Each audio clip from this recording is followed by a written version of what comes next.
Here's the 2-2. Bogarts takes on the outside corner. Strike three called, and game one goes to the Cubs.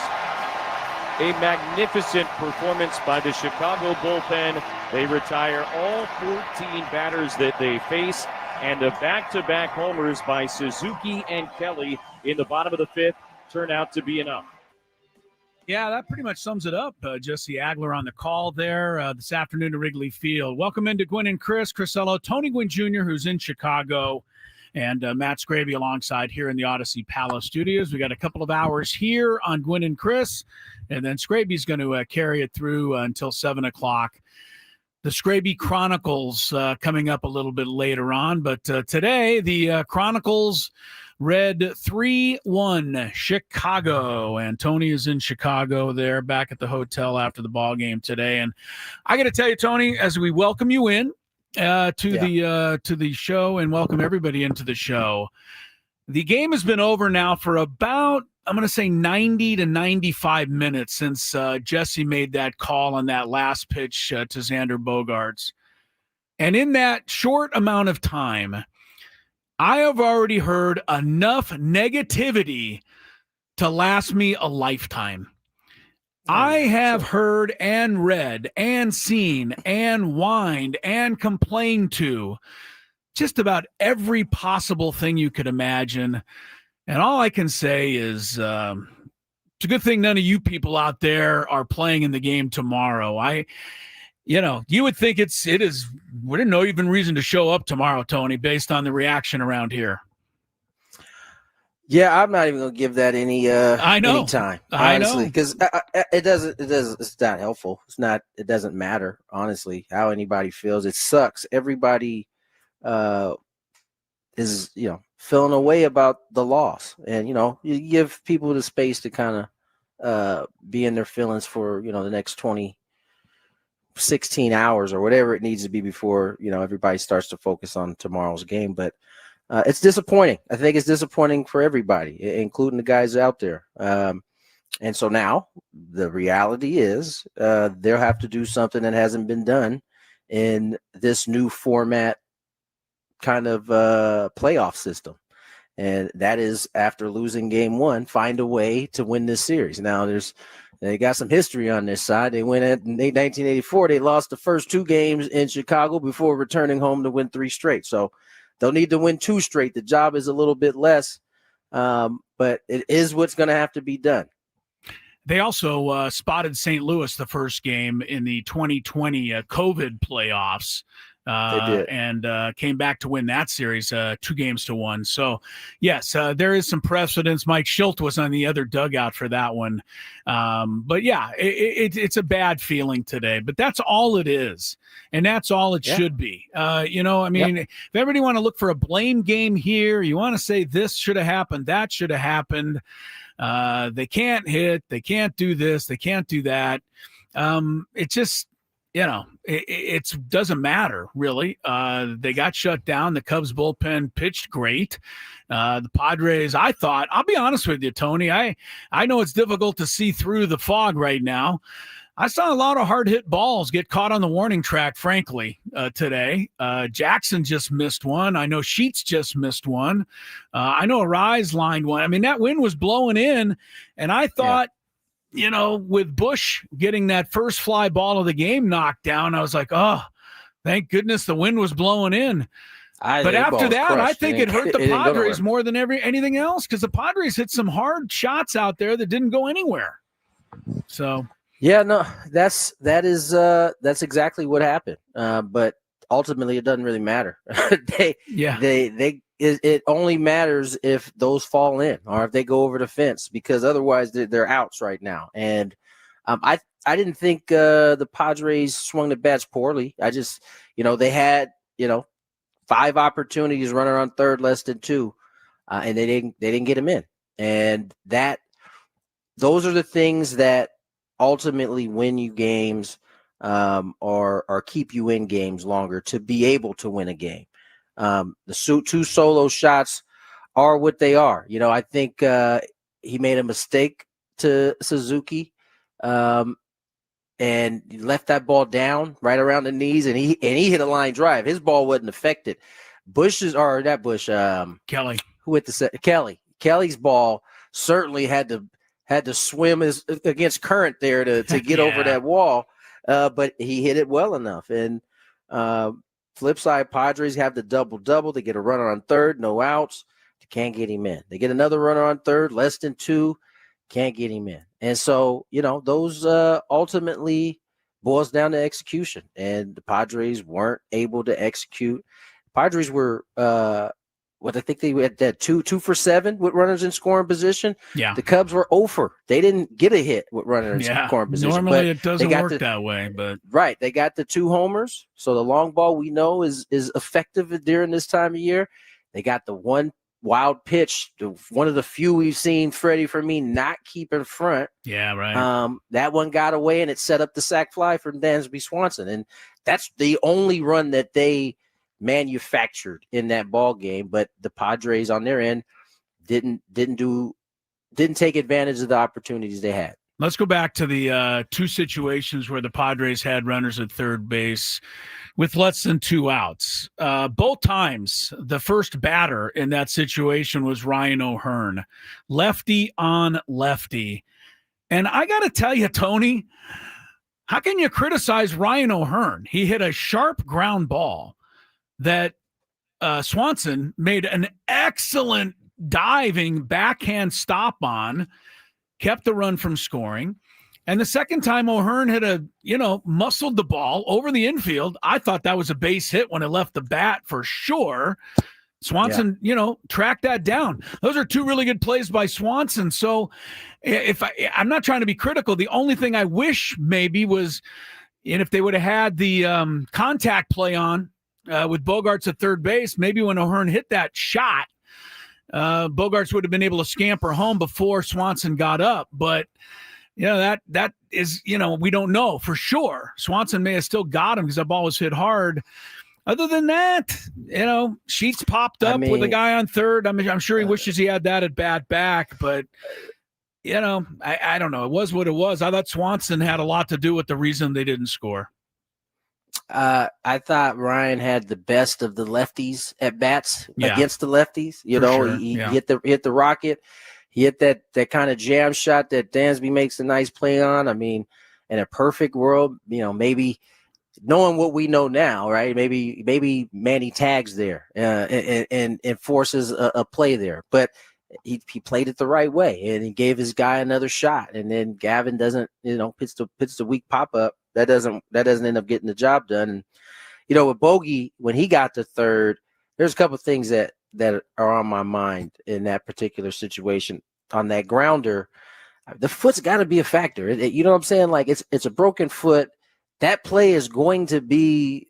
It's not going to be a collision, but that foot isn't going to be, scot-free at that point. He's going to have to slide, and you wonder if that plays a part in it. And then maybe it also wasn't contact play, obviously, and you wonder if that played a part in them not wanting to go contact there with Bogey at third. Well, is it smart to go contact with no outs? Because, if you go contact and the ball's right at him, you're out by 20 feet.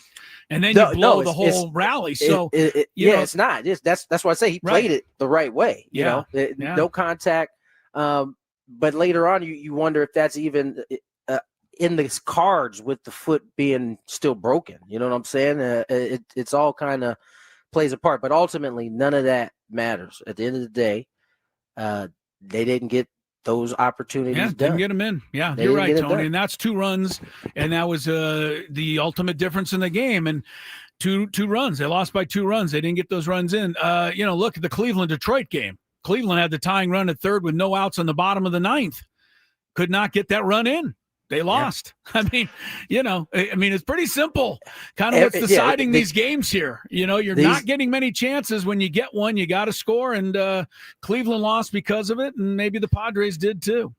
Yeah, these things all look different when the idea there's no win-loss record involved. There's no making the playoffs involved. It's just win the game. Yeah. And so when you don't do the things that are necessary, in this case is getting a runner in from third, less than 2, you jeopardize your opportunity to win game one, and that's the way it fell today. So they'll have to regroup quickly. And listen, if one thing I know about this group, they do that very well. They are very quick to turn the page, almost like the day before it didn't happen. And so they'll need to lean on that here. The Cubs going with a bullpen day. Kittredge is going to start that game tomorrow. Yep. And that I think in my opinion, presents the Padres with an opportunity here. You get a opener basically for this ball game. You saw him in this game today, and you go to work. I think. Well, see, I think they're going to hope he gets Tatis and Machado out in the first inning. They haven't announced anything, but I would assume Managa would come in after that because the Padres have so many lefties there.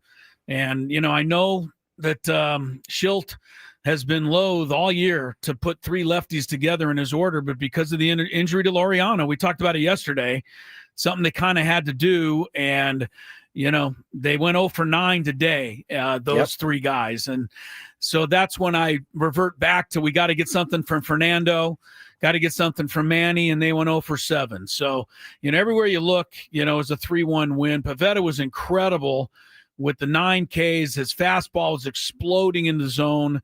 You're right. He left the one thigh high to Suzuki. Kelly hit a high fastball. Kelly was just a good hit with that all day, and he just did it. I got to tip my cap to that home run. I bet you if Pivetta goes back to those same spots, he's not hitting that pitch. Yeah. He was ready on that pitch, and he got it. Yeah. I think you tip your cap to that one. That made it 2-0, 2-1 at that point. Yeah. All right. Padres go down a game, and now, they have to do something that they did in 1990. They did it in 1990, though, in front of no fans at Petco Park. 1990. What? 2020. Oh, my God. Only 30 years off. I was wrecking I was panicked for a second. I was like, did I miss something? 1990 was a great year for the Padres, Tony. You didn't know. Yeah, 2020. Oh, my goodness gracious. They didn't even have a 2. There's no 2 in there at any point. No, there's no reason to make that kind of Chris is going to start talking about it's another senior moment. Chris is going to talk about Steve Garvey like we're recapping that game. Wish we had the Garv today. We could have used him out there. What can I tell you? Let's get this negativity out of the way as well. Bob Nightingale tweeting that the Padres have scored 1 run in their last 33 playoff innings. Yes, we know. Bob Nightingale loves that low-hanging tweet fruit. That was a low-hanging tweet fruit, but he got it in. Low-hanging tweet fruit is a weird phrase. That was kind of weird, too. It would have made sense in 1990. Cubs win it 3-1. Game 2's tomorrow. We got a viewing party. We'll tell you all about that. We're going to get together in force tomorrow and help get this series even. Tony and I. We need it. Yes, we do. Tony and I back with some more here as Gwynn and Chris is underway on 97.3 The Fan. I actually got in trouble once when I worked at the bank for looking up a celebrity, and it was totally wrong on my part. Totally wrong. Looking up their account number? Just I searched their name in the account system. And Skraby, what is wrong with you? I was like 19. You'd be better off. You'd be better off admitting that you wore your underwear inside out. Frankly, this guy is just searching up people's accounts. It only happened that one time because I got caught. How did you get caught? The account was flagged, and anybody taking a look at it gets logged. And so I got called into the boss's office like 3 days later. What did that come? I'm sorry, I gotta ask, but nobody's supposed to be doing this preview. What did that conversation? How did it go? Well, why were you looking up Paris Hilton? Is that who it was? Paris Hilton? I can neither confirm nor deny. Oh my goodness. I can neither confirm. That's really funny, Chris, that you just yelled out that name out of all names. No. But I walked in. I got called into the office, and I sat down, and my boss. I loved her. She was great. Her name was Sharon. Amazing boss. She just slid the piece of paper in front of me. You knew. Said, "Did you visit this account?" And I looked. Yeah. She was like, "We're gonna have to write you up for this, and if you do it again, we're gonna have to fire you." And I said, "I'll never do it again." And I got out of there as soon as possible. I took everything, but it was not good. Not good. Just curiosity, huh? He's like, I wonder how much they have in their account. Yeah. I mean, before I got caught, I did look up athletes. And, oh my God! I'm so glad you're sitting in this seat now. Yes, I'm so happy you're not doing any job that can be dangerous to people's futures. This was in the first year that I was there. I learned my lesson thoroughly. Chris, as I said, as soon as they walked in, there was like, yeah, that's our guy right there. That's our window. We're gonna take him down. Yep. Just lucky I didn't get caught for like. I can't even say. I'll tell you guys off break whose account I saw and how much money they had sitting in their checking account. And this was how long ago, too, by the way? 2009, 10. Way before I became a good person. Didn't Bank America get in trouble? Or was that it was one of those banks got in trouble? All of them get in trouble for selling information. But I heard folks like you. I wasn't selling any information. I was just wanting to see what was going on. Curious. I didn't check their account activity, which I could have. Been like, oh, they bought this here. I'm going to go up there. You know, I'm not that creepy. Well, that's stock. Oh, yeah, you're not that bad. I'm not that creepy. This is amazing, by the way.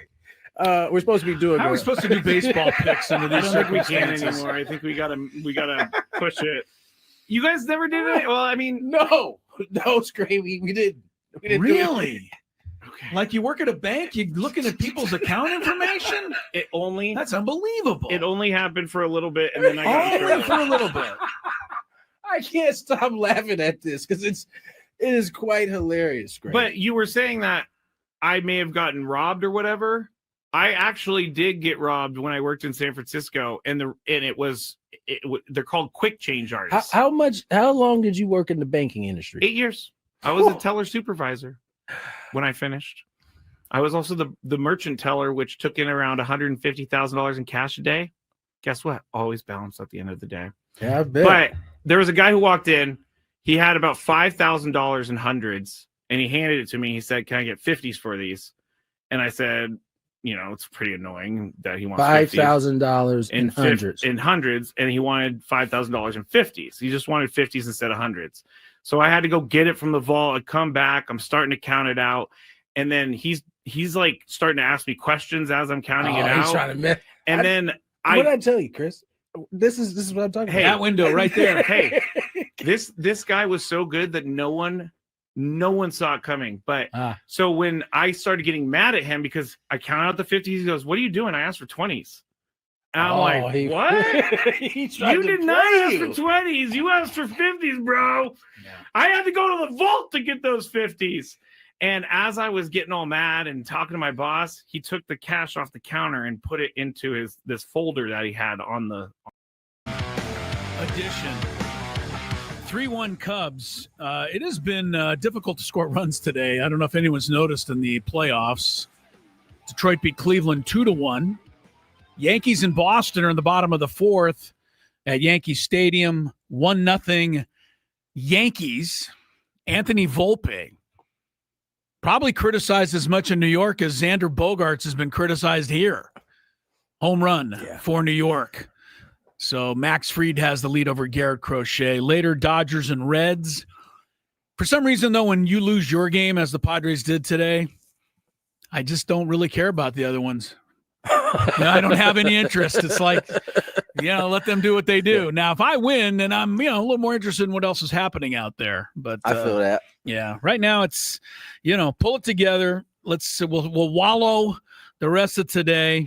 And then get up tomorrow. It's a new day, and we'll see you out there for the 97.3 The Fan viewing party. Ben and Woods, the Braden Soprenin Show, our show, Gwynn and Chris. I know both Skraby and I will be there. Postseason watch party. It's at Park 101. That's in Carlsbad.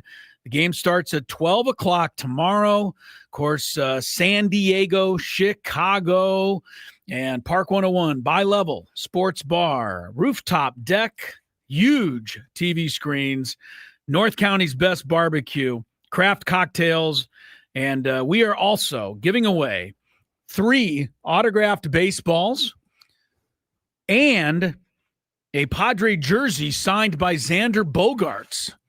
All of that will be given away during our viewing party tomorrow. The whole thing is presented by Estrella Jalisco Light Mexican Lager. That's tomorrow, Park 101.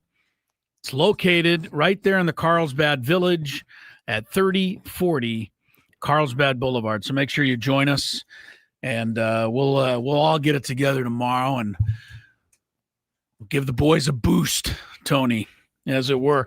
A couple of things I noticed, Tony, wanted to run past you today, and I'm not trying to dig and find something here. I'm just trying to point something out, and because I don't think at this point of the season you change what you've been doing. Like, I think that's silly, especially with one game. You don't really have time to make a change.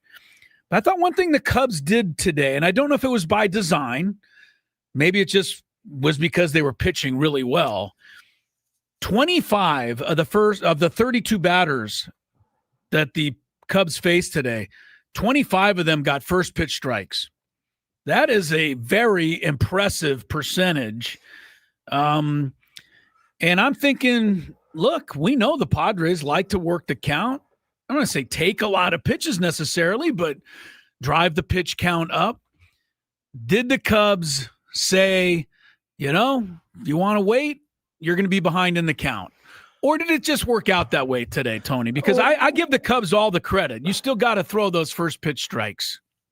Yeah, I mean, some of that is they're swinging first pitch strikes. I mean, right, some of them swing. Offs. Yeah, you're right. Yeah. So I don't know that it's that much of a mark. It was the Padres didn't come off passive to me. It's not like they were taking a bunch of first pitch strikes. But they didn't square it up enough. I mean, they had 4 hits on the day. Yeah, 4 hits on the day, and that 2 of those came from Xander himself. So I only think one of them was on a first pitch. I think Jackson's was a first pitch. Jackson's, first pitch slider. Yeah, he hit down that right field line. Yeah, everything else was later in the count. Padres swung. Go ahead. And he also swung first pitch his last at bat too, where he almost went deep to center. Yeah, he hit that ball. Like I said, they hit a lot of deep fly balls today. For what it's worth, wind blowing in. Like I said, I think it affected the Padres actually more than the Cubs. Padres also had 13 flyouts today, Tony. I don't know if that's real quick. Good, bad, or indifferent. I don't think you should skate by that. I mean, the Padres they were 28th in homers, right? Right. So why are they hitting fly balls? Yeah. Logic would say they're not as good with the ball in the air. They're better with the ball on the line. And, Xander, they got their 1 run on 2 balls basically on the line. Now listen, easier said than done, and that I'm sure all of them are trying to do that, but that is the job, the task at hand. And you saw really, either team. I mean, the Cubs had a few more of those line drive type balls that hit the 1 ball in the air that got out, and they hit the line drive that got out. I think Swanson had a line drive single. Horner had a couple ground ball singles. So, I mean, both teams have similar characteristics, but the Cubs got a little more bop, in their lineup. And that kind of reigned big when you consider the Padres didn't, execute on their end. Yeah. Maybe something to keep an eye on tomorrow. I don't know that it, changes everything, but, 13 fly balls did seem like quite a few for the Padres, the way they normally attack. And we'll see. Can the Cubs throw that many first pitch strikes again tomorrow? By the way, these balls in the air aren't like, aren't like hit softly. I mean, yeah, that's right. They weren't Jackson's was hit 100.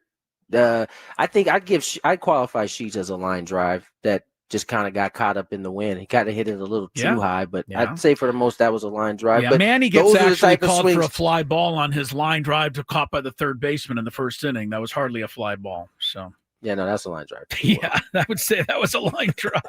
That was a line drive. All right, so here's something I wrote. My notes in the scorecard are going to be coming up a little later here. And that's where I go through and I share everything I wrote down during the game and kind of take everybody through the game. But I'm going to give you here's an unfortunate preview of the notes on a scorecard today, Tony. Padres led 1-0, bottom of the 5th inning. And as the Cubs came to the plate, the shadows creeped out in front of home plate to where they were between the pitcher and home plate. You know, that big shadow from the rim of the stadium. And the TV broadcaster mentioned it. I noticed it. I wrote down, are the Cubs going to be able to see the ball well now that the shadows are over home plate? I barely wrote that before home run. Yep. That's just crazy. Because that you wouldn't think that's the time they would hit the home runs right then. You know what's funny is they did, right? And then the shadow settled over a little bit more, and then you got punch out, punch out. And then you go to the next inning, the Padres top six, they go punch out. Yeah. Before Bogarts lined out to center field to end that inning. Right. So yeah, I mean, we noticed it, we saw it, but for whatever reason, somehow the first two hitters with the shadows hit home runs. They were able to see just fine. Unbelievable. And they got the 2 homers, right? Yeah. So yeah, the shadows are tough. I mean, and then honestly, later in the game, Mason Miller was wiping out the order in the 7th inning, and I was thinking, I wish he would take his time, maybe get one guy on base so that the shadows will go away when the Padres come to bat next inning. I thought the same thing, Chris. Did you? I did. Yeah. I did. He got the guy out too quick. I saw it creeping, and I was like, just stay out there. The darn shadows, and that's part of it in day baseball in the playoffs. You just got to find a way to deal with it. I got to say that the sun looked brutal in the beginning of the game. It did seem it's always brutal. It's always brutal. It settles right, like there's not even like an angle. It just comes like straight down, like right on center field. Yeah, it seemed like it might have been hard to see out there, just from my perspective on television. But it seemed that way. They made all the plays. They don't anybody. No, everybody made drop the plays. One, so they saw it well enough. All right, Tony. Before you roll, I know you got to get out and get ready. But Jackson, he's going to get pizza. Come on, Chris. That's what you wanted to say. Well, all right. I want him to send me some. I'm sending him to get some pizza. Send it out. Before you go, Jackson Merrill's bunt. It's kind of the big topic. People are being critical of Mike Schilt because of the bunt culture again. It's Mike Schilt's fault. It's Mike Schilt's fault because of the bunt culture. I hate to tell people. I'm telling you what I'm hearing and reading. I hate to tell people you're gonna have to be mad at Jackson if that's what if it bothers you. Okay. It's his decision. No one's making him bunt. He has the full right to swing the bat there if he wants. He decided to bunt. So, if you're upset about it, direct it at who it's supposed to be directed at. He'll answer the question, I promise you. He'll have no problem answering it. Couple of things about the bunt, because it's about the only decision that was made today that I think anybody can find some fault with. We have to find something, right? Chris. So everybody's focused on it. But after the bunt, they did mount what really became a rally. They had first and third. They did not score out of that. If that inning turns into 2 or 3 runs, you might say that the bunt was successful. The other thing I will tell you, the Tigers beat the Indians today, or the Guardians today, on a bunt. In the 7th inning, a squeeze got the winning run home. I don't hate bunts. I wish my cleanup hitter didn't do it. But look, they ended up getting a rally out of that. That part wasn't Jackson's fault. That's all I'm saying. Yeah. I mean, listen, I understand why people, are irritated with it. He's hitting in the cleanup spot. I mean, it would completely change if he wasn't hitting the cleanup spot, which, is a whole nother thing. But it's ultimately his decision. Like in the same way as if he decided to swing away and the masses were saying he should have bunted, it still would be his decision. This is not a Mike Schilt thing, signaling down to Tim Leeper over there and telling him to bunt. Like it's his he's making that decision. And there you have the one decision that you guys can be second guessing tonight, if you wish. I think it's okay to second guess, but just make sure you're directing it at who it's supposed to be directed at. Or just write Chris LOSD, tweet me on it, and I'll take some blame. There you go. I've been in favor. That was not a smart move. I know. I've been in favor of the bunt culture, so there you go. You can blame me. All right, 3-1 Cubs win. We got the notes on a scorecard. We have Sammy Levit, 5 p.m. Sam 11, 5 o'clock. We'll get his thoughts from Chicago. He's there, of course, and he was there at Wrigley Field. And also, by the Dolphins won.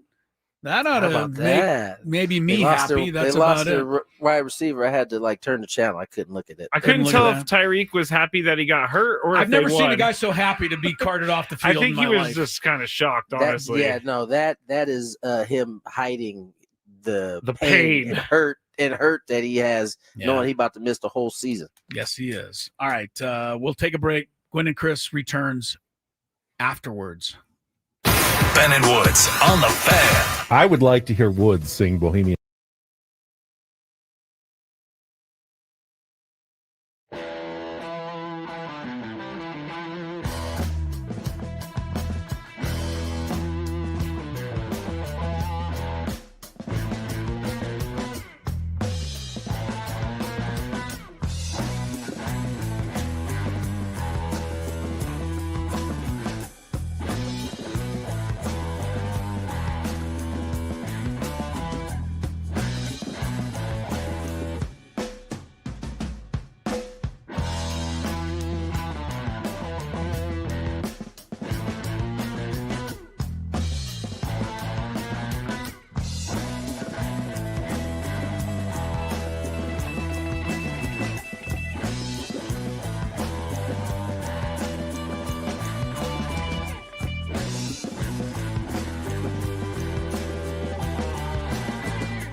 against the Ivy. Merrill scores easily. Bogart's into second base. Now the throw kicks away, and Xander going to try for third and get there. So back-to-back doubles plus an error, and the Padres a 1-0 lead. They cracked things open here early. Yeah. I was feeling so much better then. Yeah, but you knew once they didn't go 2-0 that trouble was on the horizon. I knew it. I knew Yeah. that was going to come back to get them. It did come back to haunt them. They did not get that run in. They did not get the run in the fifth inning as well, or fourth inning. First and third, one out. Dansby Swanson was the unsung hero for the Cubs. He made two plays that, in my mind, took away two runs. And what did the Cubs win by? Two. It's, this is playoff baseball. It is. All that stuff matters.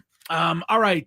Gwynn and Chris Skraby alongside Tony in Chicago. Sam Levit is going to join us from Chicago at the top of the hour. We'll get his thoughts on game one. If you just tuned in, yes, it is Dylan Cease tomorrow. For the Cubs, at least an opener. I don't know if it's a bullpen day or what.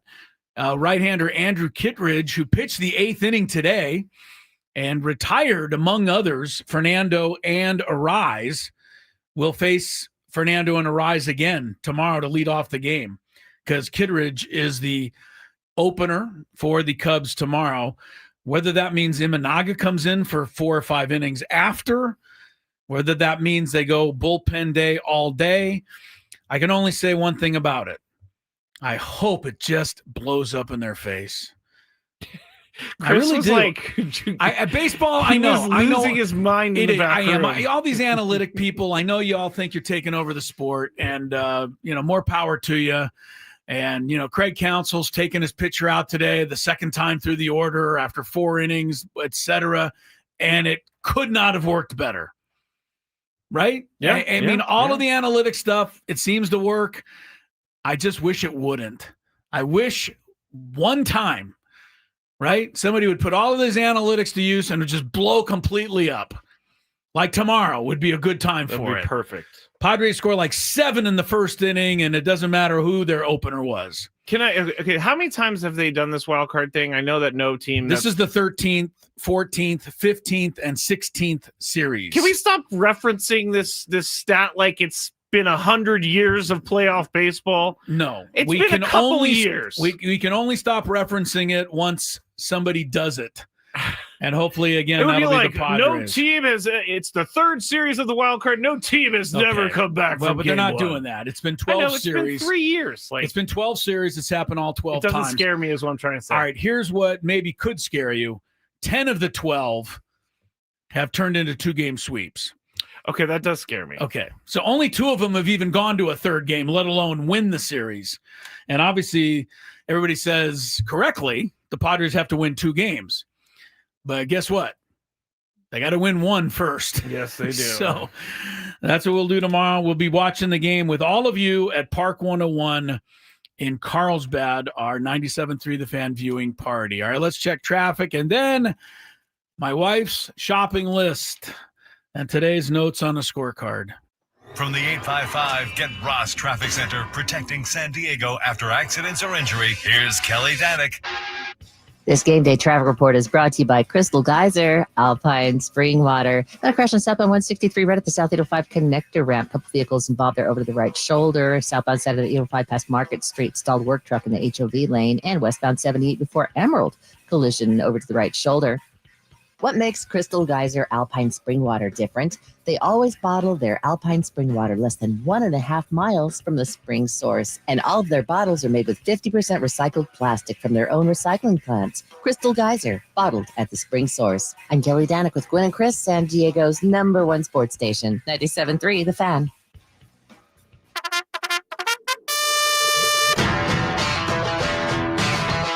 What did Chris like? What does Chris want to clean up? Observations written on a grocery list. Notes on a scorecard starts now. All right, we don't have a big 5 today, but if we did, brought to you by your local Kia dealers. Visit kia.com to discover movement that inspires. I wish the notes on the scorecard could inspire today. Unfortunately, it's going to be going back through a game that we know the outcome of. I feel like this music is too happy for what happened today. Yeah, it's the little. It's very baseball-y, but it makes you feel like they won, and they didn't. They didn't. First thing I wrote, ESPN's play-by-play announcer today was named Kevin Brown. Thought that could help. Oh, that was the Orioles guy, right? I don't know what team he normally does. I think he does the Orioles. He got fired, or he didn't get fired. He got put on leave for saying something on a broadcast. He was pointing out. Anyway, go ahead. But anyway, Kevin Brown, the great Padre pitcher from 98. So I thought maybe that would help. So happy in the first inning to see Fernando come up first and reacquaint myself with the stupid as hell Strauss medical logo on the side of the helmets in the playoffs. I don't think it's a medical company. You don't? I don't know what it is. It's a clothing company. I hate it. How much money do you need? You guys already make billions of dollars. This eyesore, we're going to have to look at this for the rest of time in the history of playoffs moving forward, evidently. I hate it. Yeah, they have a long deal with them. It was last year, I think it started. It did. And here it is again. And I had forgotten about it. So really happy to, be reacquainted. You'll be happy to know that in MLB The Show, when you get to the playoffs, they put those on your helmet. No way, really? Yes, they do. Remind me never to make the playoffs then. Bottom of the first inning, first batter. I mean, come on. What are you worried about as a Padre fan?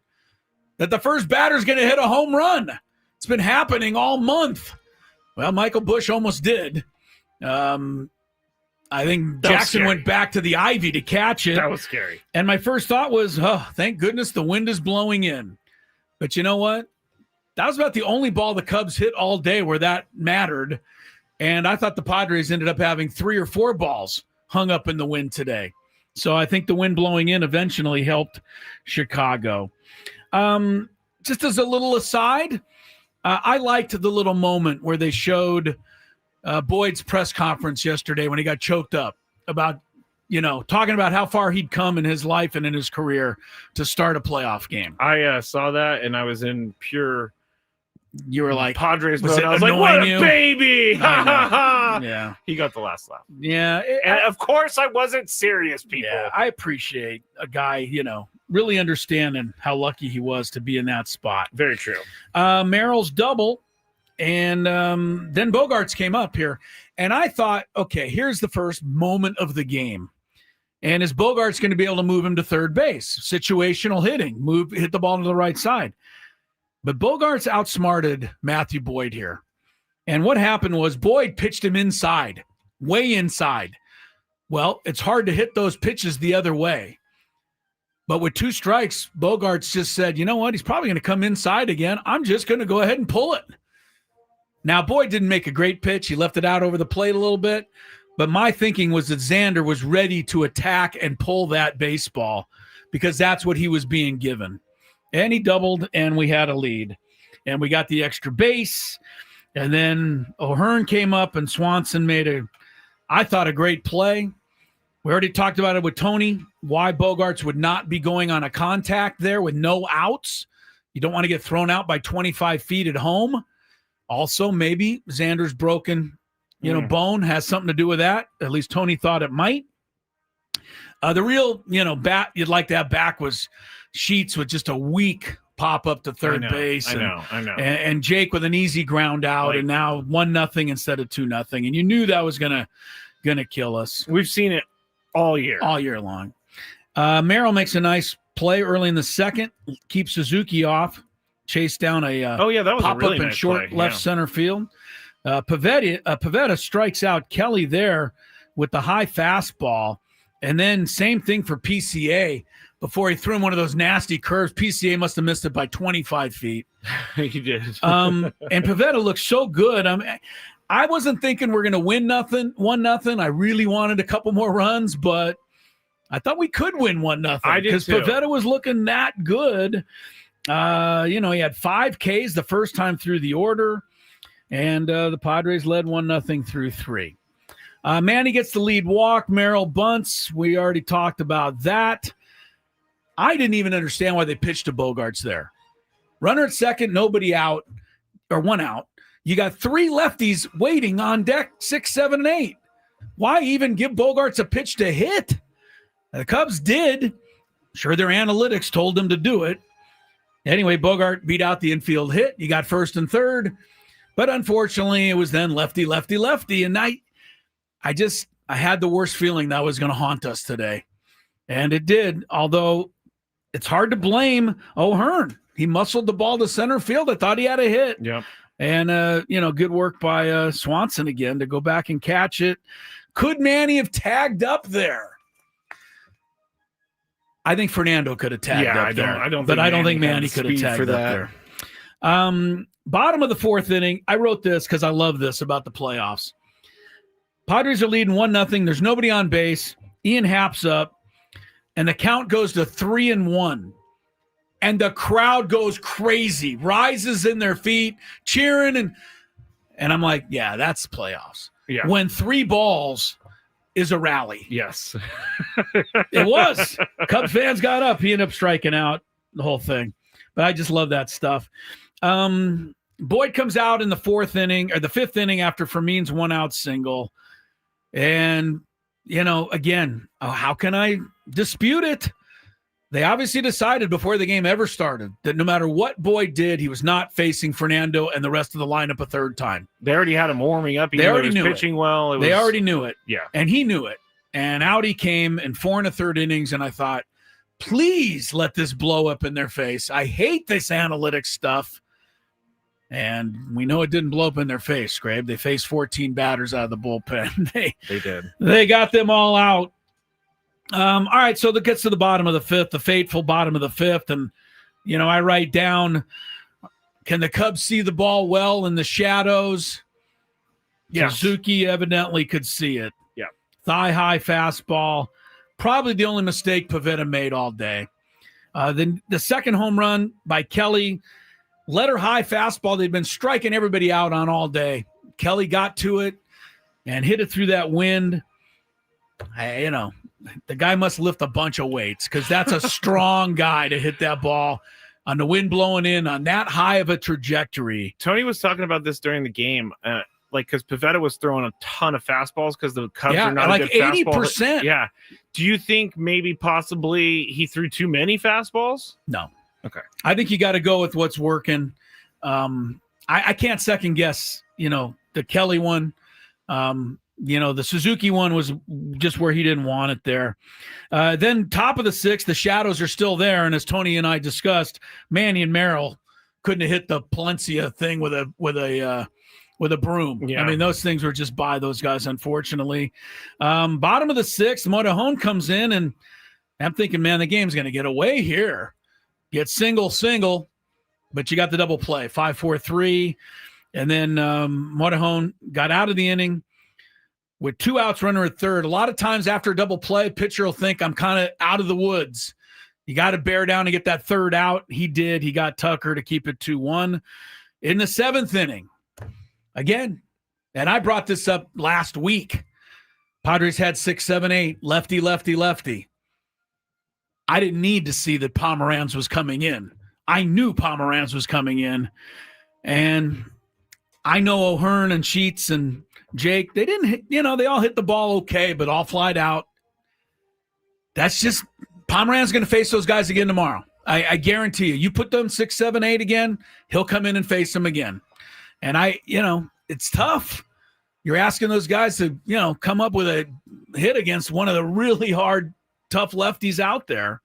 So now you're to the 8th inning, and that's even after Miller strikes out the side in the 7th too quickly. Mm-hmm. Both Skraby and I are yelling at the TV, take your time so the shadow goes away. Although, can you imagine trying to hit a 103-mile-an-hour fastball with shadows? Did the Cub hitters look like they had no hope there? They had no hope. No hope. They were just swinging just to try to make no contact. Chance. And those are major league guys. Yeah, they just couldn't have ever done it. Kittredge came in the 8th. As I said, you're going to see him again tomorrow to start. I'm not thrilled with that Fernando at bat. I'm just not. I'm not trying to criticize one at bat in a game, but one out, one on. I know he's walked and done better at that. I just can't have him taking strike 3 there. He's my best playoff guy. And anyway, it's easy for me to say I'm sitting up here, watching the game, but the shadows. 2-2 pitch. It was, letter high. It was a strike, though. Yeah. There's no arguing it. Arise hit the ball well with 2 outs, but, ball again hung up there in center field. That wind, now we're to the 9th inning. But that's only after the ice-cold Estrada comes in the bottom of the 8th. And I know very nervous about this. I was too, but he's on your team. He's been there all year. You have to, hope he gets out of things. And they did sacrifice there. And then the wild pitch is what really hurt you. Yeah, it did. And they get another run. By the way, Horner came up with 2 on in that inning. Horner hit 371 with runners in scoring position this year. Only Bo Bichette was better. Wow. But you got the fly ball, but it was a sacrifice fly. And I got to give, again, Estrada, after the wild pitch, you now have second and third. I know he didn't want to, but I think you got to throw the splitter again. You need a strikeout there. You can't let the guy hit a fly ball to center field and get another run home. But he didn't have confidence in it because he just bounced one. Yeah. Horner knew it. So here comes a fastball, and he just hit the fly ball. Yeah. That's good, smart hitting by Horner. Anyway, 9th inning. It wasn't anything. We didn't do anything. I mean, we had the brief controversy there with Xander. I was like, it's a ball. I didn't get that. He stepped off. Xander stepped out. Then he stepped on and tried to throw a pitch. They called a strike against Xander, right? In the beginning. And they then were saying Schilt that he came wasn't out. ready. Yeah. And it ended up being like a negotiated, he'll take his time out. They kind of negotiated that. Yeah. I don't think he ever took his time out, but they said he did. Yeah. So they started the count over again. Unfortunately, I wrote here only, excuse me. Uh-oh. And I almost made it. Uh-oh. No, I'm good. I wrote here, only delaying the inevitable, unfortunately. The 2-2 pitch, by the way, to Bogarts, that was an all-time example of an emergency swing to foul that ball away. Yes. And I thought, wouldn't it be cool now if he singled and the next guy homered and we could say that saved the day? Yeah. It didn't save the day. Whenever I'm really positive and I'm like, they could do this, they're going to tie it up. You have no choice but to stay positive, right? And then you see a strikeout looking. And it was a strike. It was a good pitch. It was a great pitch right there on the corner. Sam Levit joins us from Chi-Town. We'll get his thoughts. There's our notes on a scorecard for a sad day. 3-1 Cubs. They take the lead in the series. Padres will look to even it up tomorrow. And we'll come back with our second hour on Gwynn and Chris.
All right, happy hour time, although there's not a whole lot to be happy about. I get it. Gwynn and Chris, San Diego's #1 sports talk station, home of the team that is down 1-0 in the best-of-3 wild card series.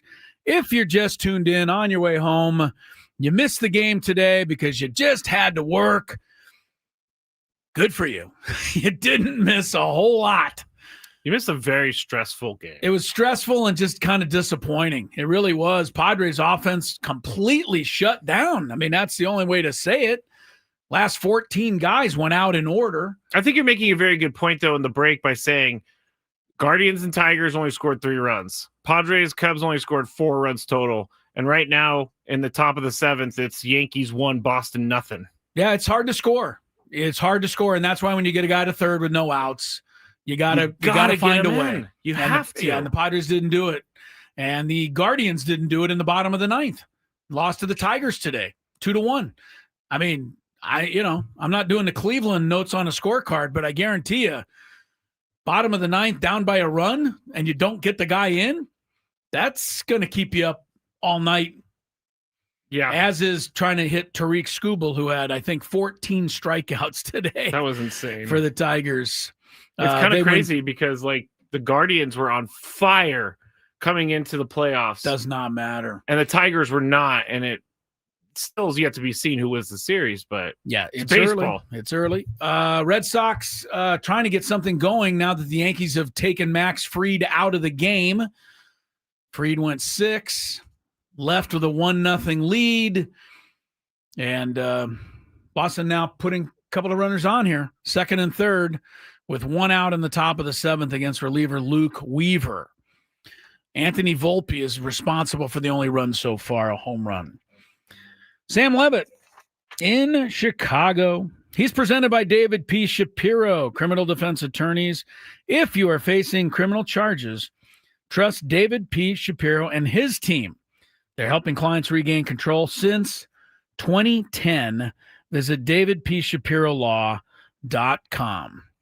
And here he is, the hardest working guy in radio. It really is. The one and only Sam Levit.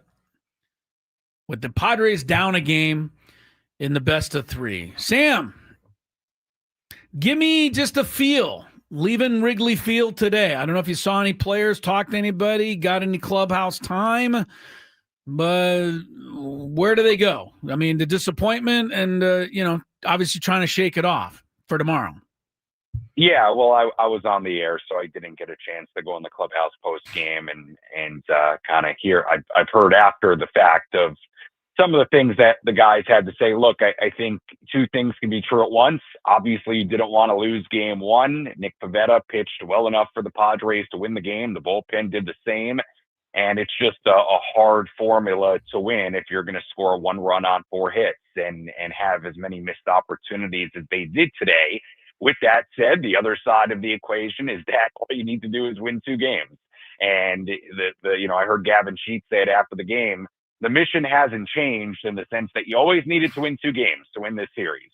And so for the Padres, it's going to have to be the final 2. I don't think you want to be down by a game, but obviously a lot falls on Dylan Cease tomorrow. And I think more so just falls on the offense. Look, they can't afford to have another game like they did today. Forget opportunities, forget, runners on third base, less than 2 outs. I mean, just bottom line, they've got to score more than 1 run to I think compete with this good Cubs team and a good Cubs lineup. So, 2 things can be true at once.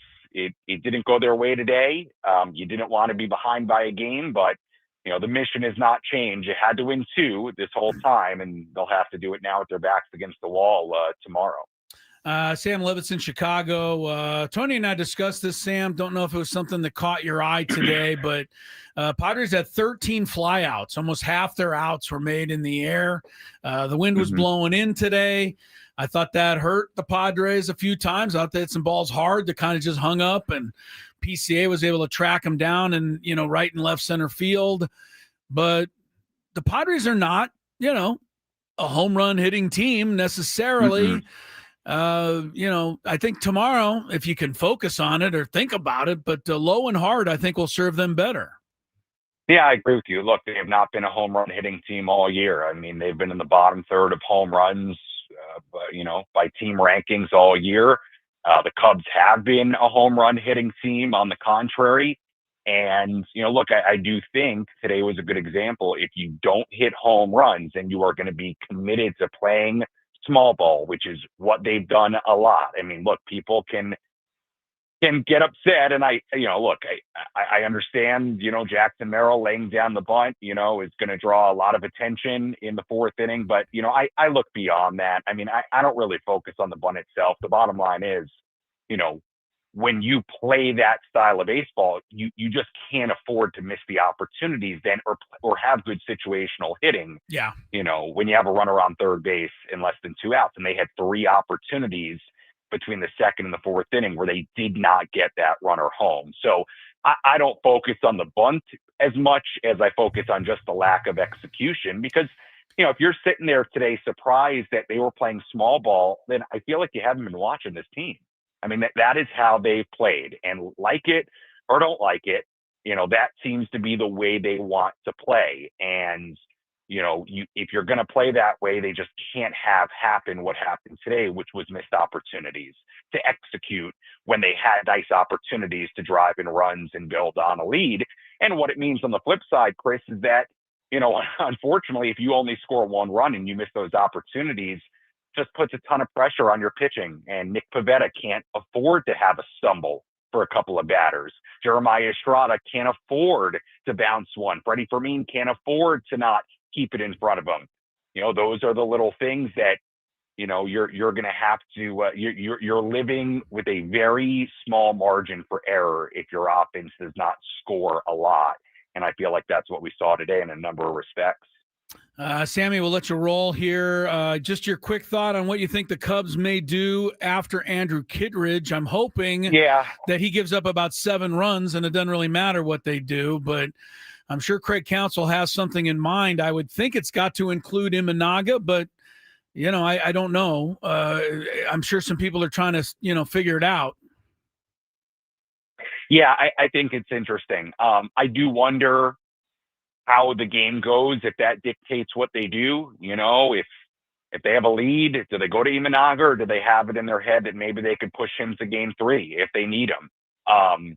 It would make sense to me in the sense of, Kittredge, if, I'm just thinking along with how Craig Counsell would be thinking about it. Kittredge faces the top of the order. Maybe he can even go to right. And then you have that lane towards the bottom, or, not even 2, but get a couple, get some outs in that second inning. And then you have a lane, unless the Padres tinker with their lineup, you have a lane of 3 lefties in a row with O'Hearn, Sheets, and Cronenworth, which kind of would fit into, sliding Imanaga in and letting him work. So I think it's going to be interesting. I would assume there's a high likelihood Imanaga is part of the equation, but I don't know that for sure. I mean, if the Cubs have a lead, maybe they start thinking they can piece it together without him and keep them ready for a potential game 3 if they have to play that. So I'm not totally sure, but I will say this, just to build on your question about the lefty, and look, I don't anticipate the Padres are going to make a change to their lineup tomorrow.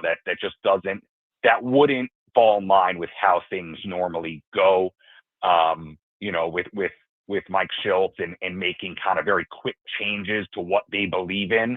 And I'm not saying they should make a change, but I will say I thought it was evident today. You do have that trio of lefties in the 6, 7, 8 spots. And that's a really easy lane to attack just from a strategy standpoint. We saw it today. Yeah. There was an inning late in the game where it was those 3 guys due up. They went to Drew Pomerantz and he retired the side in order, and Pomerantz was out. So, that is one of the dangers of having that lane at the bottom for a lefty. It's just very straightforward from a strategy standpoint. And, we can talk about the top of the lineup taking over, but it also didn't help that the 6, 7, 8 spots, that trio of lefties went 0 for 9. Chris, I heard the very beginning of your show after I got off the air, and I'm not trying to be negative. I'm not dooming. Look, I think they are fully capable of winning 2 games here, but obviously they are going to just need more from their offense. Forget about the pitching for a second. You know, they are just going to need more from their offense in order to win this series. And I do think that's a fair takeaway from today's game. Yeah. And it's, unfortunately, I'm sure some Padre fans not lost on them that today's offense, came on the heels of what happened in the last 2 games to the Dodgers last year. Sure. It shouldn't matter to the players, but I know that the fans are thinking it. I know they are. Yeah, Chris, and you know what? I'm really going to hesitate to get there yet. Let's see how this let's see how this plays out. For all we know, they're going to bounce back and rake the next 2 days, and you're moving on, and now you feel like you've got momentum heading to Milwaukee. I can't get there yet after 9 innings. You know what I mean? I can't start making that thread to last year. I think, look, you certainly you can, there are criticisms of today's game that are fair. That one, I think you got to be really careful with after 9 innings of a series. Let's see how it plays out tomorrow. Let's see how it plays out in a hopeful game 3, and we go from there before we start making the, kind of the year-over-year proclamations. Well, someone should tell it to Bob Nightingale. Yes.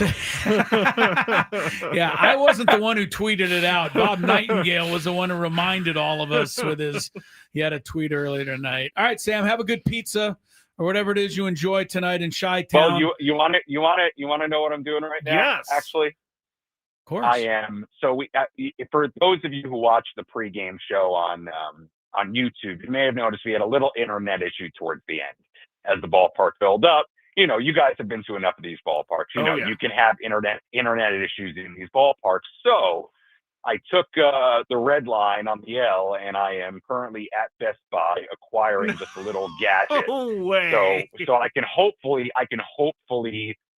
plug in to the Ethernet for my laptop tomorrow, so we avoid any issues streaming wise. I'll be honest, and I'm sure Adam is maybe listening right now. I don't know. They have something that I think is going to work, but I'm not 100% sure. But I thought you were going to say it's a little pricey, Sam. I thought you were going to say it's a little pricey. No, well, I'll tell you what. The dongle, they call it a dongle, yes, is $14, and I think it's worth the risk of. Oh yeah, I think that's worth trying to get it, and we'll see what happens. I could always figure out a way to return I can it, right? picture exactly what Sammy's doing right now. I have walked the streets of Riverside, Bakersfield, many cities. At least he's in Chicago. Yes, right. At least he's in Chicago. But I've walked many cities looking for a place to buy a piece for my equipment to get on the radio. So I know exactly what's up. Sam. Hey, I get it. Look, this is not my first time.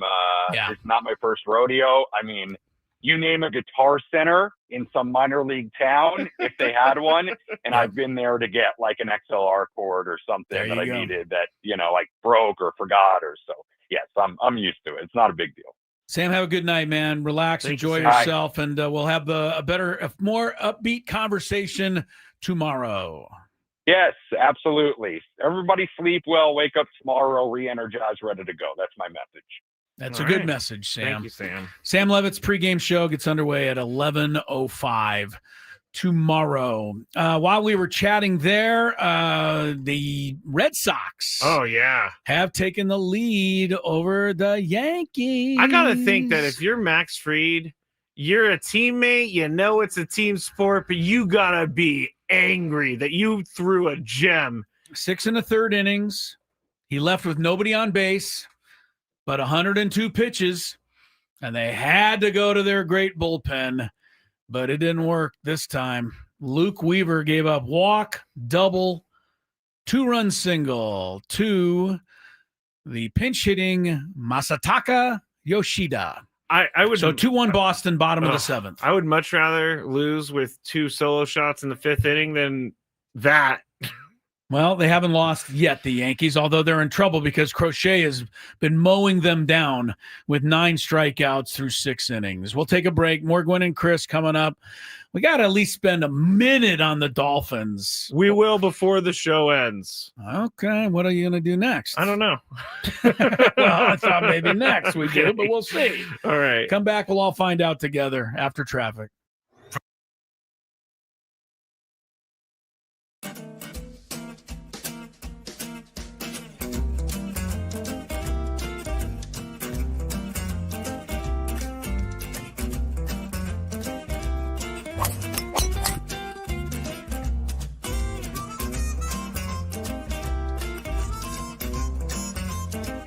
these things.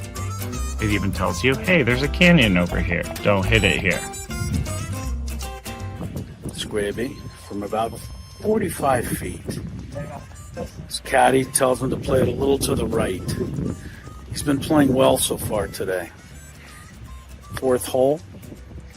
Nice smooth delivery. Hit it too hard.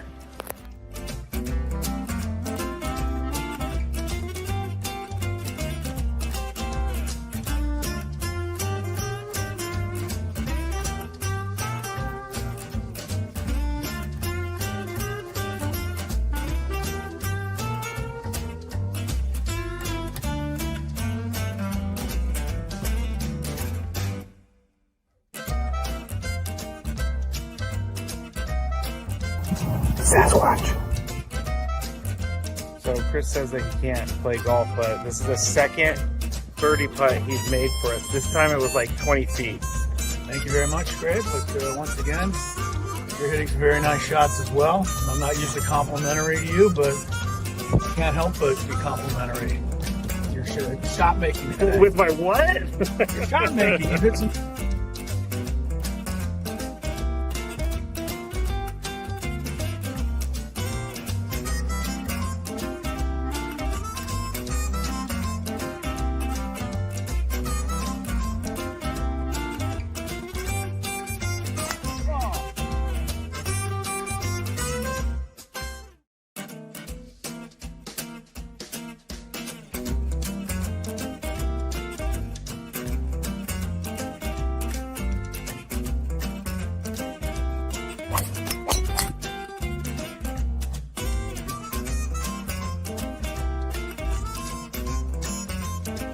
These things.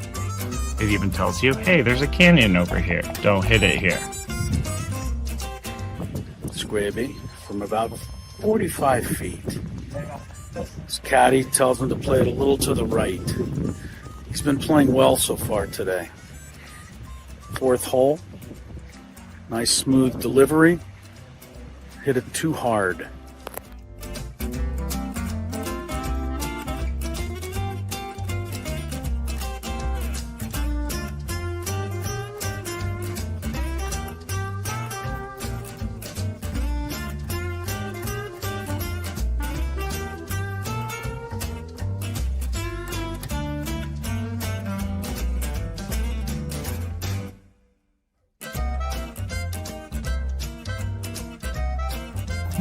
Sasquatch. So Chris says that he can't play golf, but this is the second birdie putt he's made for us. This time it was like 20 feet. Thank you very much, Greg. But once again, you're hitting some very nice shots as well. I'm not usually complimentary to you, but I can't help but be complimentary. Your shot making today. With my what? Your shot making. You hit some.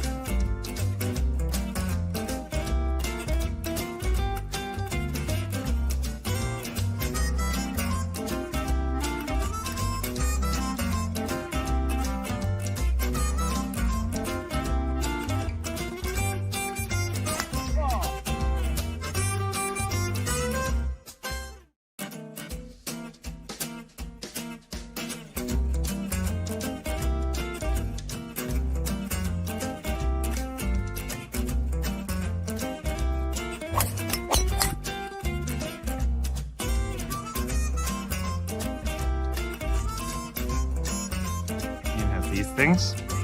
It even tells you, hey, there's a canyon over here. Don't hit it here. Skraby from about 45 feet. His caddy tells him to play it a little to the right. He's been playing well so far today. Fourth hole. Nice smooth delivery. Hit it too hard.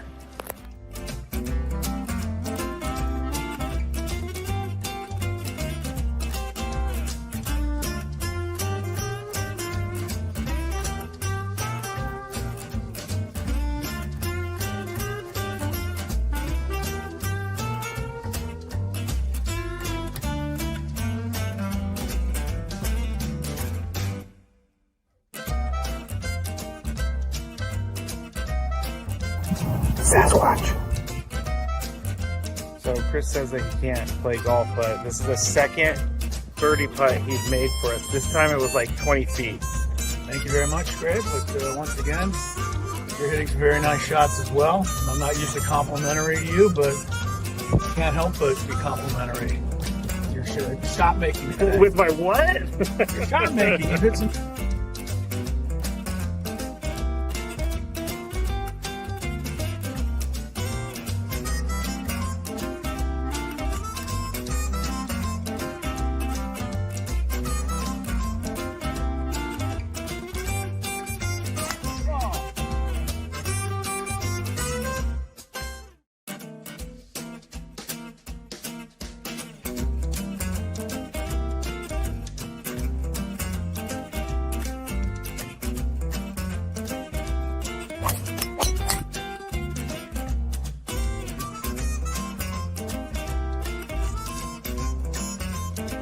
These things, it even tells you, hey, there's a canyon over here. Don't hit it here. Skraby from about 45 feet. His caddy tells him to play it a little to the right. He's been playing well so far today. Fourth hole. Nice smooth delivery. Hit it too hard.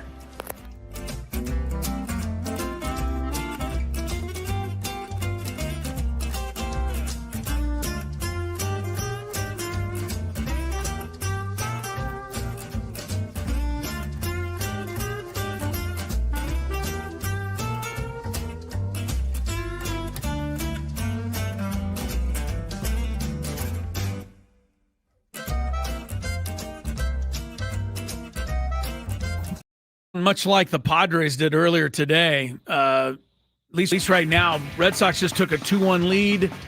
Boston's batting in the top of the 8th inning. Garrett Crochet has shut down 16 Yankees in a row since Anthony Volpe homered in the 2nd inning.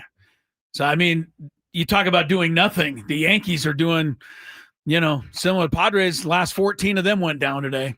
Yeah. Runs have been hard to come by. And we weren't facing Garrett Crochet either. Yeah, we are almost 3 full games into the playoffs, and so far there's been 10 runs scored combined with all the teams. I mean, we've been saying this for weeks. No, it's the way playoff baseball is, but it's also the way it is in game 1, because what happens in game 1? Everybody pitches their ace pitcher. Yep. Or, that's true. Most likely. So anyway, we'll keep an eye on that. Cubs, if you're just tuned in, did beat the Padres 3-1 today. We haven't talked enough about Pivetta. That is very true. He really was just electric with that fastball today. And, kudos to him and Fermin. Remember, he's pitching to Fermin for the first time. Yep. Everything else has been to Elias Diaz, who's not on this roster because of the injury. And he knew that fastball was electric. Mm-hmm. And he just kept buzzing it by him. He had 9 strikeouts in 5 innings. I mean, he pitches 7-8 innings in that game. He ends up with 12-13 Ks himself. I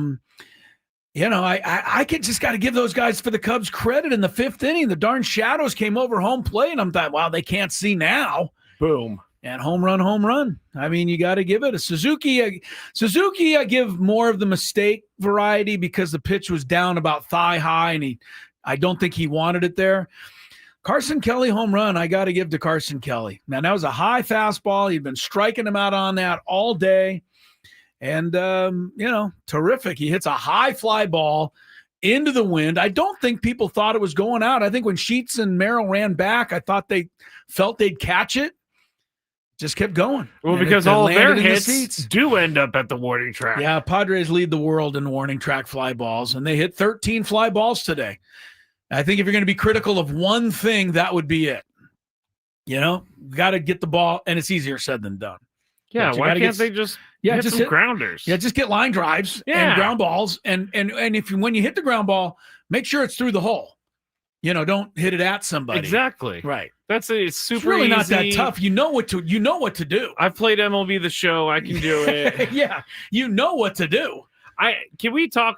Are you done with Pivetta? Yeah. Because, I've seen this bubbling, and I don't think it's an unfair conversation, but Manny Machado has not really been a big part of a postseason run. And he is not, I think he's 0 for 11 in his last couple postseason games. Like, Manny Machado has to step up tomorrow and do something because he's the star of the team. When the team goes the way Manny goes. It does seem to be. And 215 lifetime batting average in the playoffs. I don't know what changes, but he's got to do more. And, 0 for 3 today. He and Fernando have got to do it. I said it yesterday. The 6, 7, 8 thing with all lefties, they're going to be hard pressed because they're going to be facing tough left-handed pitching. That's not easy. They're going to see Imanaga, I would think, tomorrow. They're certainly going to see Pomeranz again. And it's got to be Manny. It's got to be Fernando. Yeah, it's got to be Manny. It's got to be Fernando. And, Bogarts had his couple hits today. Those are your only 3 real right-handed. And Fermin had a hit. The 4 hits today, 3 of them were by right-handed hitters. Yeah. That's just how it's going to go. So, yeah, I agree.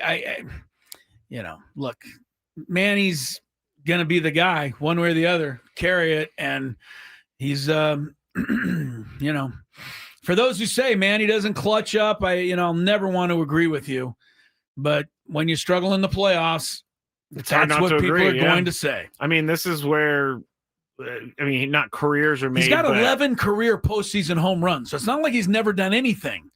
But a 215 average is not Manny-like. No, not at all. All right. Still 2-1 Boston. Yankees coming up in the bottom of the 8th. They need to get a base runner is what they need. Oh, you know what? Bottom of the 8th, Trent Grisham leading off. Come on, Grish. Why are we cheering for the Yankees all of a sudden? Yeah, I'm not quite sure why that would be. It seems to be kind of a silly thing for us to do. All right, we're going to do a little daily gambit in the next segment. I will allow you over some of the baseball stuff, but real quick. To talk Dolphins. Yeah, your quick thought on the other side. But all right, we'll get your quick thoughts on Miami. I like the uniforms. Oh, yeah, the uniforms. And I'm usually kind of critical of stuff like that and making changes. I enjoyed those. Thought they were pretty good. I did too. Looked good. They were fully black. Tough for the broadcasters to pick up the numbers. Yeah, it was. On those. Give Chris Fowler some credit for spotting everybody. But, and I guess you can't do this in the NFL because you have to tell everybody ahead of time, but you won, so let's bring those out a few more times. Maybe I'm not beyond being, superstitious on something like that. Are you kidding me? Why don't the Padres wear the brown jerseys tomorrow? They wore the. Why not? They wore the pinstripes today. We'll see if they switch tomorrow. All right, we'll get some quick thoughts on the Miami game. Also, what's the matter with the Bengals? I know Joe Burrow's out, but really, that was embarrassing. Like, is that the whole team? I mean, Jamar Chase, can't get open now?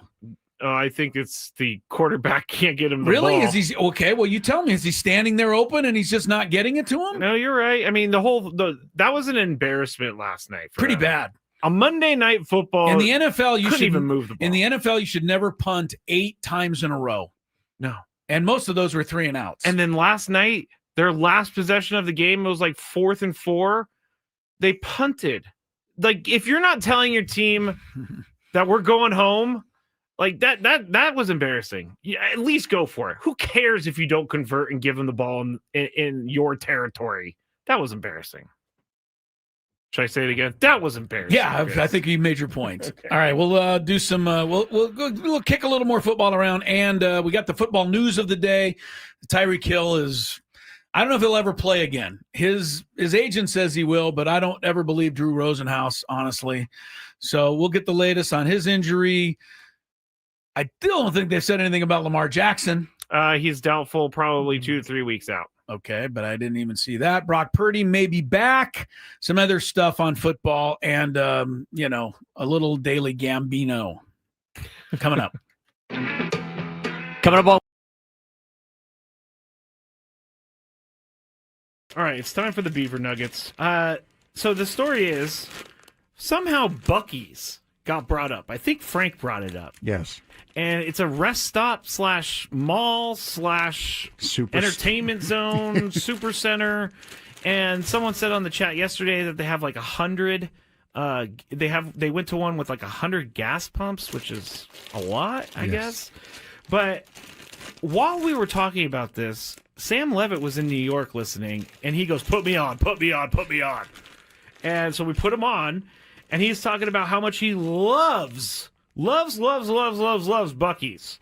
And so we got into the conversation, and it ended up being about the beaver nuggets. And so I had to order them because I find the name beaver nuggets very gross. I find it gross. But we're going to go with this. It's kind of like a Cheeto / a corn pop. It's like a cheese doodle. A cheese doodle. And we're going to eat them right now. I don't think these are bad, but here we go.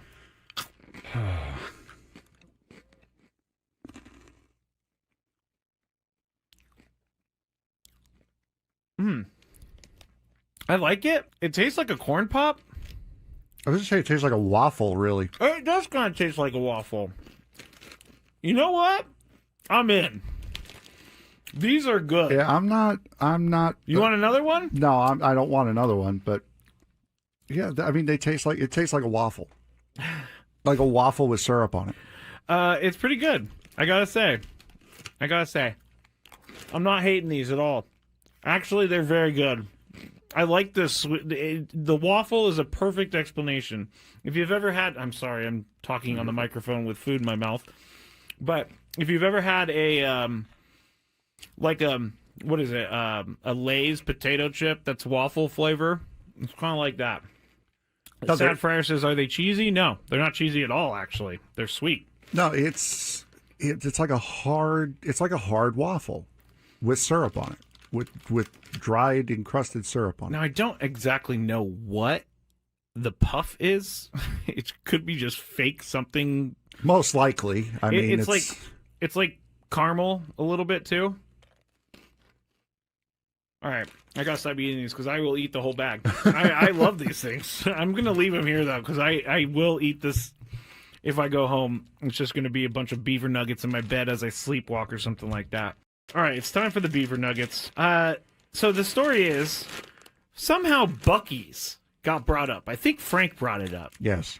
And it's a rest stop / mall / entertainment zone, super center.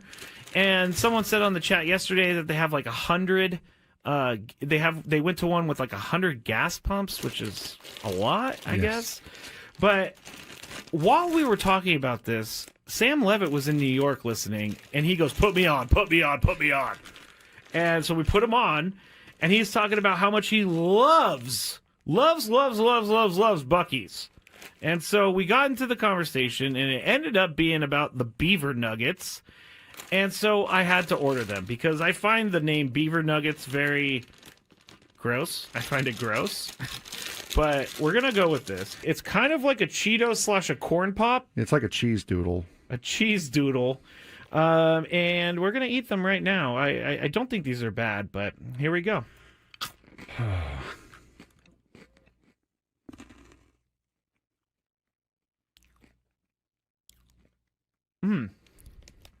I like it. It tastes like a corn pop.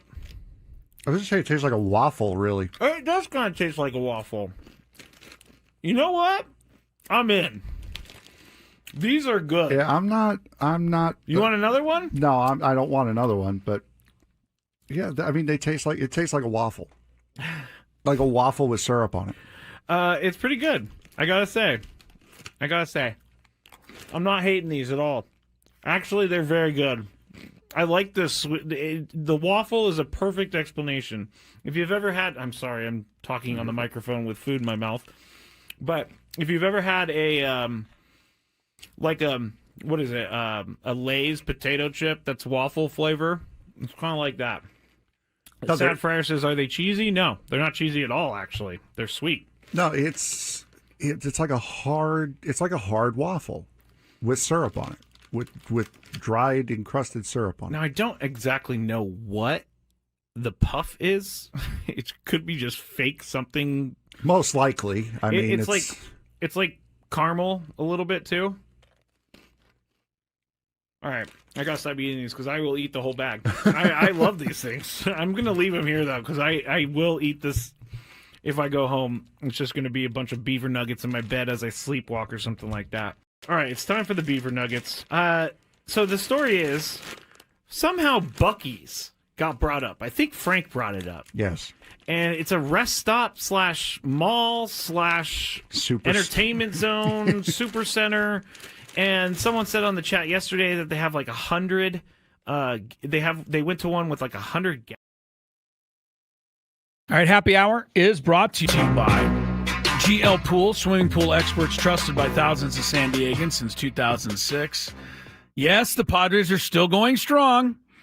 This season, your pool should be too. Don't let algae or broken equipment bench your backyard fun. GL Pools. Mention the word radio when you call. You get a free month of pool service. Crisello, Skraby, special edition, Gwynn and Chris, after the Padres lost 3-1 to the Cubbies. Game 2 tomorrow. Start shortly after noon. And we will be having a viewing party at good old Park 101. It's in Carlsbad, right there in the Carlsbad Village. I think we're all going to be there, from what I can tell. For the most part, yeah, I think so. So we hope you'll come and join us. We are giving away 3 signed Padre baseballs, signed by different players. And we're also giving you a chance to win a Padre jersey, signed by Xander Bogaerts. And we're all going to be able to celebrate the series being even. I didn't say that with a lot of conviction. I'm going to say it. I'm going to do the best we can. You know what? And this time, right now, for us Padres people, I'm going to be positive and say there will be a game on Thursday. Dolphins 27, Jets 21. It wasn't the debacle I thought it would be. Of course it wasn't. Although from the Jets' perspective, 3 fumbles.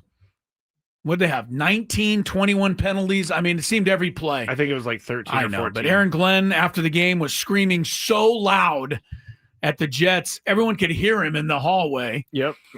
And, Miami played, I thought, pretty well. Ran the ball well with Achane. Defensively, at least it wasn't like automatic. I will say Justin Fields made an incredible touchdown scramble. You need to see it, Skrabe, if you haven't seen it yet. He was dead to rights on the right sideline and then spun over all the way to the other side and weaved through everybody. Pretty good little play he made there. I'm going to go watch it because I was not able to watch that game last night. Tyreek Hill dislocated knee. He did dislocate his heel. And he dislocated everything else you can think of. He will have surgery, I think, today or tomorrow. Drew Rosenhaus, his agent, says Tyreek will be back next year.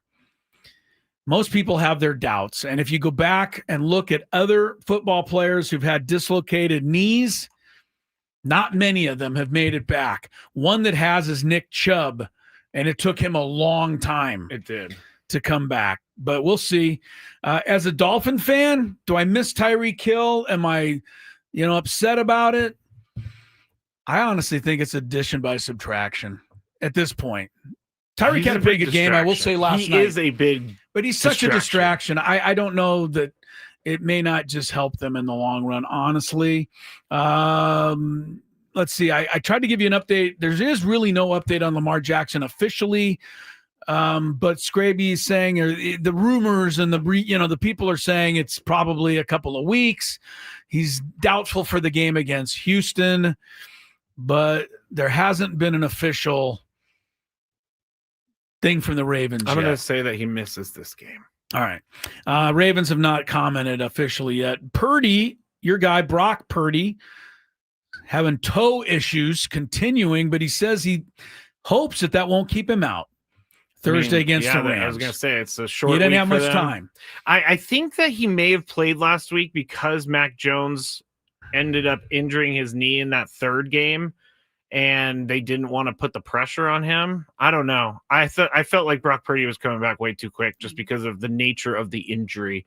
But I am not a doctor, Chris. 49ers, Jawan Jennings is hurt. Ricky Pearsall is hurt. Brandon Ayuk is hurt. George Kittle is hurt. Yes. Who does that leave? to throw the ball to, Skrabe? Brock Purdy may want to take another game off because there's no one to throw it to. Hey, I want to bring something up too. Yeah. Because I lost my mind yesterday over a Robert Saleh issue. And he apologized profusely today. He did. He did. And I will say that's a big man to apologize. So you know what? I apologize to Chris for getting so crazy yesterday. Well, you, in your defense on it, I didn't give you the whole story. I kind of put you in a tough spot. Thank you. Thank you for acknowledging that. Yeah. Saleh originally, the first thing he said was, I'm going to mess up your world. And that's what Skraby thought I was commenting on. Yeah, I had no idea he went further. What I was commenting on was that Saleh went on to say, I'm going to basically end your life. I thought that was a little harsh. He did. Saleh did apologize for all of it today. He said, and the whole, and it was a heartfelt apology, I believe. So. It's not, I'm not just saying this because I'm a 49ers fan, but I do feel like Liam Cohen overreacted, because if you go back and watch the comments, the original comments, he was actually giving a compliment to the team. He also said he maybe has used some words that he may have changed, like cheating and stealing and things. I think like exactly what Robert Saleh did, which was overreact after the heat of a game, was the same thing that Liam Cohen did by overreacting in the heat of a game on the other side of it. Yeah. Where he felt he needed to say, hey, you called us cheaters, or in his mind they did. Yes. You called me a cheater. We just kicked your butt, and I don't want to hear it. Yeah. So Saleh, anyway, that hopefully is a all budding behind rivalry between the 49ers and the Jaguars. They probably won't play for a while. One more quick fun thing that I love about the Dolphins: they cut their former second-round pick, a guy running a cornerback, Cam Smith. Now, Miami, we already know, has no cornerbacks. Mm-hmm. And this guy was a second-round pick 2 years ago. He's so bad that they cut him. So that's how bad of a draft choice this was. But here's the fun part of the story. Cam Smith was a college teammate of the GM's son at South Carolina. Oh. Yeah. So what, you're now drafting guys because he's friends with your son? I mean, come on. Why do I root for that team, Skrabe? I wish I could find somebody else. That stuff really angers me. I would love to go back and see kind of what you're ruining our franchise by doing stupid stuff like that, and I'm the one who has to suffer every Sunday. You are, me and all the rest of the Dolphin fans. I think I would like to go back and look at the draft stuff to see if he was being rated as high as he was. Well, I will say he was a second-team All-SEC cornerback. Okay, well, that's pretty good because the SEC is... Yeah, but second team, is that worthy of a second pick? I don't know. I don't either. Obviously, it wasn't, because he never made it. But hey, they're friends. But his friends with his, so yeah, it's good. He made his son happy. Hey, Dad, I'm telling you, this is the guy. All right. Well, no worry. Don't worry about it. We got you. You remember? Okay, I'm going to bring up something and take a sidetrack for a second. But someone reminded me recently. Remember when that was it the defensive coordinator for the Atlanta Falcons? His son called Shedeur Sanders and prank called him. Vaguely, yeah. Yeah, so he prank called him and said he was a team, and then it ended up. But the son got his number through something that his dad had, and he stole it from him. That was crazy. Anyway, just trying to move on from the Padres loss today. All right, Daily Gambit. I don't really need much of an open here. You went 3-3 yesterday. I went 2-4. So we got a couple of games we're going to talk about for tonight. The Dodgers take on the Reds. Dodgers by 1.5. This seems like Dodgers to me. Does anyone expect the Reds to go in there and steal game one? I kind of do. You do, huh? Okay. Hunter Green has been pitching great. Well, he's facing Blake Snell. Yeah, and Blake Snell. That's a pretty good matchup. Pitches well, too. But you're going to take Cincy? I'm going to, yeah. I think if anybody can do it, it's Terry Francona, but I hate to say it. I'll take the Dodgers. More strikeouts, Snell or Hunter Green? Snell. It wasn't your turn. Oh, sorry. I'll take Hunter Green then. All right. How do you like that? Well, they both can get a lot of strikeouts. They can. Shohei, 3.5 total bases, over under. 3.5. Remember, so a home run gotta will- hit a home run. A home run will put him over. 2 doubles puts him over. But that's a lot of total bases. I'm going to say under. Yeah, I'm in gonna a go, playoff game. I'm going to go under. Nobody as else well. is scoring right now. Cleveland minus a 1.5 tomorrow over Detroit. Game 2. Cleveland's got to win it to even, but the winner of game 1 always wins game 2. Who do you like here? Tigers for the sweep or the Guards? I'm going to go with the Guards. I'm going to go with the Guards too. I say the Tigers will not get swept, and that will give the Padres the good feeling themselves. Yes. To go out and not get swept. Padres Cubs, they lowered it to 6.5 runs. Over under. Today was 7. They were way under. What do you think for tomorrow? Somebody's got to get a hit. I'm going over. Come on. I'm going to go over too. Okay. Tonight, big game in the WNBA. Big enough that I'm going to probably tape some of this and watch it. Wow. I want to see how it ends up. The Phoenix Mercury already upset Minnesota in the other semifinal. They're in the finals. And by the way, I don't follow it closely enough, but the Minnesota Lynx coach lost her mind. I did see headlines. I didn't see it. Yeah. Was it the 3rd game? Honestly, if they didn't hold her back, I think she would have just punched out the referees. And I mean, physically, she was looked angry. that mad. Yes. She got suspended for the 4th game. That's how bad she acted. And after the game, she just went off. Yeah. The officiating the WNBA is bad. I think we all get it. It needs to be improved.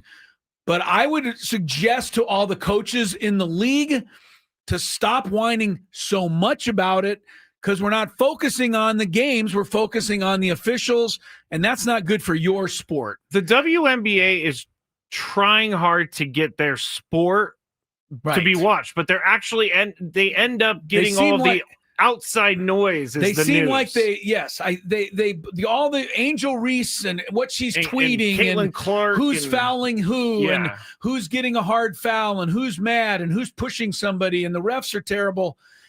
It might all be true, but you're right. So much noise. We're not paying attention to the actual games. We don't even care about the games. We just talk about the it's too gossip, bad. basically. Anyway, tonight, hopefully there will be a game. Las Vegas hosting Indiana, game 5. Winner goes to the finals. Aces by 8. Skraby. I'll go with the Aces. Aces. You know I'm going with the Fever. I got the Fever. Here's I know, why I heard got you coughing earlier. I got the Fever because I want them to win it all. And then we're going to try to figure out how that happened without Caitlin Clark actually playing on the team. That would be incredible. All right. We'll see what happens. Those are our games to keep an eye on. 2-1 Red Sox into the 9th. Boston's batting. Let's check some traffic here in San Diego. And hopefully there's no airplanes on the freeway. Oh, I got a story for you after that. From the 855 Get Ross Traffic Center, protecting San Diego after accidents or injury, here's Kelly Danick. Getting reports of a crash now southbound 5 before Washington Street. No details as to whether that is blocking any lanes. And southbound 163, an accident cleared at the South 805 connector. Now, South 805 has been a bit of a challenge toward the South Bay. An accident did clear before the 54. We still have this other crash, though, right before H Street. Tow truck is helping to clear that out of the right lanes. And a couple problems in the North County. Accident in the Carmel Valley Road on-ramp to northbound 5. And there's an accident blocking the right lane of the Felicita off-ramp of northbound 15. I'm Kelly Danick with Gwynn and Chris, San Diego's #1 sports station, 97.3 The Fan. All right, I'm going to tell you this story in just a second, Chris, but this hour on 97.3 The Fan is brought to you by Staples. The Staples HP Tech event is on. Now at Staples, tech smarter, not harder, with up to 40% off AI-powered PCs, plus up to 35% off select HP printers. America's most trusted printer brand. Offers end November 1st. Staples. That was easy. What happened with the plane? Okay. Because my wife told me, did you hear a plane landed on the freeway? And it's like right here. It was literally yeah. So I wish I would have seen this going down out the window, but I didn't. So I usually put on my traffic app so that I could see how long it's going to take me to get home. Yeah, right. And it said, and you take the 15. I mean, take this the is 15 the road you take. to the 52 to the 5 or whatever that is. Yeah, right. And so I am looking at my app. It says 40 minutes. I'm like, wow, this is great, because usually it's about 55 minutes. And then I'm getting on the freeway, and all of a sudden it changes to 15 minutes more, and there's a bunch of traffic. And I couldn't figure it out because it was just right there where it slowed down. And as I'm inching along, I look and I see a plane sitting in the middle of the freeway. There was a Cessna. It was crazy. There was a Cessna that landed right on the freeway. That's Somehow crazy. nobody got hurt. Nobody got hurt. Yeah. The plane was fine. Rolled to a stop. Yep. I mean, snarled traffic for a while. It did. And I imagine a lot of people, maybe in North County or people up there, did not, watch the news last night or, are probably sitting, what? Yeah. A plane landed on the freeway? Yes, it did. Well, we have Montgomery here, so I'm sure that they were trying to get It left from Montgomery Field right over here. It went up. It turned around a couple times. It said, uh-oh. And it landed. That was what happened. Oh, man, that would be terrifying. Not great. Especially if you're driving over in the slow lane, you look over. Oh, hey, honey, there's a plane. It's already enough to try to dodge all these people driving 130 miles an hour. Now I got to dodge a plane landing 230 miles an hour. So there was a couple of years ago, I ended up showing up to the show late because a plane landed next to the Del Mar Fairgrounds, and it stopped traffic completely. It took me 3 hours to get to work. So maybe it's me, Chris. Whenever I need to drive somewhere, there's planes landing on the freeway. So. A couple of quick baseball notes. Skraby's going to get back to all the Padres stuff. So if you just tuned in and didn't get all the details on the 3-1 loss to the Cubs, Skraby's going to take you through all of that here at the top of the hour. But a couple of quick things. Ron Washington, as expected, is out after 2 seasons with the Halos. He never really got much of a chance. Medical issue kept him out pretty much all of this season. Yeah. Angels finished last, I think, each of the last 2 years. Ron Washington's 74 years old. Let me tell you, he can manage. The Angels, I mean, he proved it, right? With Texas, he got into the World Series twice. The Angels organization is just terrible. Well, and that's, there's not too much anybody can do now. All the money's tied up in Mike Trout and Ohtani is not even there. Well, I mean, I think Ron Washington had a pretty serious medical procedure. Yes, he did this year, and I think heart bypass, something. Four quadruple bypass. See, I think that's more of the reason why he's not coming back. Maybe so, but anyway, he's out. Also, last night after our show, Texas made it official with Boch. Yes. And we said it yesterday, and I'm not going to change my mind. I mean, how soon till they introduce him back in San Francisco? They're just sizing up that huge hat of his now. And understand they won the World Series in 10, 12, and 14, right? It was all the even years. Yes. Next year's 26, an even year. I mean, how old is Bochy at this point? Who cares? He still knows more than anybody about baseball. I'm not saying he's not capable. I'm surprised that the Rangers did fire him. He just won them a World Series, I know, a couple years ago, but geez. Hey, if the New York Liberty can do it, the Texas Rangers can do it also. Like, if I'm a coach, I'm going to put in my contract, I get at least 3 years after I win you a championship. Boch turns 70 in April. Oh, okay. He's much younger than I thought. Here's the trivia question of all time on Bruce Bochy. Where was he born? France. Wow. Landis de Bussac, France. The only reason I know is because I think it's so crazy that Bruce Bochy was born in France. Good job, Scrape. Thank you. Nicely done. I think this is a funny picture of him. I recommend anybody go on Baseball Reference. There's 3 photos of Boch. The first one in the old Padre yellow and brown helmet. Like, that's just not who we know now. No. It's a great picture. It is a good picture. All right, Cubs won today. Skraby will take you through all of it in the Chronicles. We'll see you at the watch party tomorrow in Carlsbad at Park 101. For Tony, Skraby, Sammy, it's Chris. Let's do better tomorrow.